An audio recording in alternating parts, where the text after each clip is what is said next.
universe. It's obviously the sequel to Helldivers, but I never played Helldivers before, and I'm betting a lot of you noobs out there also haven't. So let me explain what this universe is all about. The people of the Helldivers universe live on Super Earth and are ruled by managed democracy, which according to the government is an improvement of contemporary democracy. It's more like your choices don't matter, because freedom and democracy are the most important things of all. So this propaganda has been used to brainwash the citizens of Super Earth into loving democracy and freedom without even understanding that they really don't have either. And in order to maintain this, the world needs Helldivers. And the game makes being a Helldiver seem like the most important thing you can do, which is showcased in the intro. I love that this video is what introduces us to the Helldiver world, especially when they chest bump each other. It's goofy as hell and great satire. So the game is essentially Starship Troopers. For those of you born in the 2000s, it's a movie. It's fine. You don't have to see it. So while that intro video makes being a Helldiver seem amazing, it's really much scarier and harder to be a good Helldiver, since everything and everyone can and will kill you.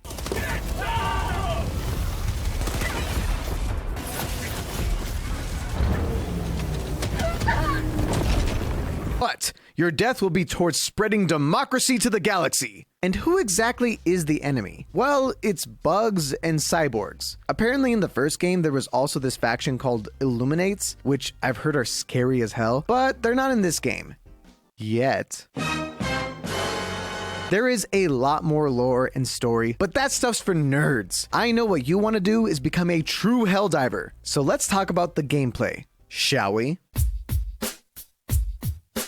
The gameplay loop is simple. You go in either as one person or up to a squad of 4, and you complete the main objective, which can be kill the bugs, kill the cyborgs, blow up their bases, extract resources, save civilians, etc., etc. Whatever the government wants you to do, you'll do it. Because successfully completing these missions will unlock you experience, medals, and requisitions. The medals can be used to unlock new cosmetics and look drippy, or you can use those medals to unlock new weapons. That will definitely make you a better Helldiver. Not guaranteed to make you a better Helldiver. The requisitions are used to unlock more stratagems. What are stratagems? Quit interrupting me and I'll tell you, you noob. Stratagems are extra equipment and resources that you can have your ship send you mid-mission. They can be as simple as a resupply unit or special weaponry like rocket launchers and big machine guns. They can be orbital strikes, which is like, a huge airstrike. They can be turrets, which are great at killing enemies and killing yourself if you get in the way, and much more. As you level up, you'll be able to unlock even better stratagems, like my personal favorite, the guard dog. This thing zaps enemies with ease. It's like you have a companion even when you're alone. Who needs friends when you have the guard dog?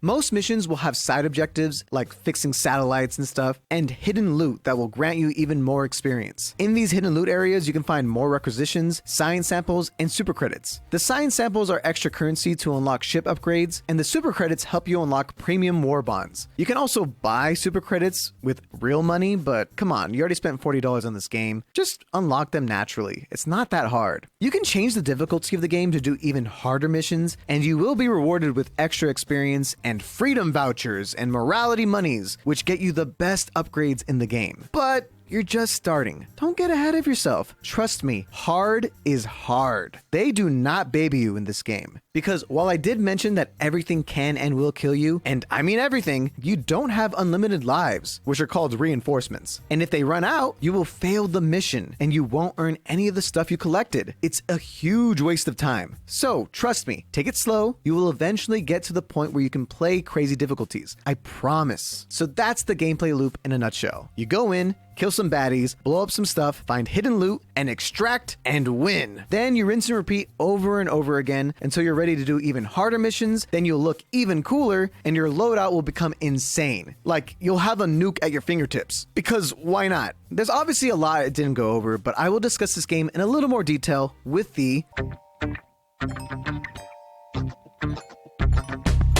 I personally really enjoy the gameplay loop. The missions are diverse and the environments are different enough that it does feel like a huge universe. For anyone who's played Deep Rock Galactic before, Rock and Stone, it's very similar in that gameplay, but better in the aesthetic and gunplay. I like the gunplay in this game. The guns feel responsive and intentionally inaccurate. The game punishes you for reloading without emptying the clip, and it rewards patience and smart gunplay, which is so rare in modern shooter titles. Playing with friends is a treat. And even without friends, it has a great quick play feature that will launch you into combat with the team that needs you. And if you're alone doing a mission and you need help, you can call an SOS beacon as a stratagem, and it will increase the likelihood that a random person will join you. It's a clever way to implement a solid matchmaking feature into the gameplay. On top of that, the UI is awesome. I love that the main galactic map where you choose missions can be seen even if you're not the one using it, and it can be kind of goofy at times. She's like a geoguesser, you know? I think that's Prussia. Got it. 2 minutes tops. It's so cool that the galactic map shows you if an area is liberated. So it incentivizes players to go to specific regions and populate areas that need liberation. It's kind of genius. The stratagems are like a mini DDR game or Tekken combos because you have to be fast at inputting stuff mid-combat. It's so unique, and I love the concept and its implementation. And if you paid for the premium stuff, you can play Stratagem Hero, which can help you practice and get the high score. I kind of suck at it. This game is also very funny. The dialogue from the Helldivers is always ridiculously over the top, screaming freedom and democracy whenever they get the chance. How'd you like to chase all freedom? I also think the game can be unintentionally goofy, with the ragdoll physics when you fall, or when you get hit by an explosive, or when your teammates randomly kill you, or kill you on purpose. So funny! Let's talk about the elephant in the room, the servers. As of this week, they've started booting AFK people, so the servers have gotten a lot better, but yeah, it can suck not being able to helldive when you want to. So hopefully, they improve the servers ASAP. I've been kicked from servers a lot too, so they need to stabilize that as well. The movement can feel a bit clunky at times. While I love dolphin diving, as it is a way to dodge and look badass while doing it, the general movement can just feel slow and frustrating at times. I just wish you can jump. Just let me jump. Only being able to mantle on some things pisses me off. I guess I could just use the jetpack and look like Boba Fett, which is cool, but I think I would rather just be able to jump. The enemy forces can also feel a bit repetitive at times. You get kind of used to each enemy type. Occasionally, you'll be hit with a huge boss, and those battles are fun and a unique time. Orbo's right, come on! He's right on him, it's right on him! Yeah! Damn. But after fighting waves and waves of bugs and robots, you kind of get the idea. Hopefully they add more factions and more types of enemies in updates, which I'm 100% sure they will, so this really isn't an issue that can't be solved. The game is also buggy at times. You can be stuck in rocks, or your teammate has no head, or the spectate feature won't work randomly, so you're just spectating your dead corpse. I know it's a new game, so in time this will be dealt with, and I think the priority should be fixing the servers, but yeah, I think it would be great to see my head, please. The game is also not the best for people who are alone. It doesn't scale to be easier with less players, but sometimes you don't want to deal with randoms, as they always end up killing me with airstrikes. Oh, stop airstriking randomly! I don't really know how they can improve it, but the solo experience could be improved. Also, why can we not skip this mission debrief screen? It takes so long. There should at least be a voting option to vote to skip. It's a waste of time in a game that wants us to grind and spend time in it. Please, just let us skip this screen.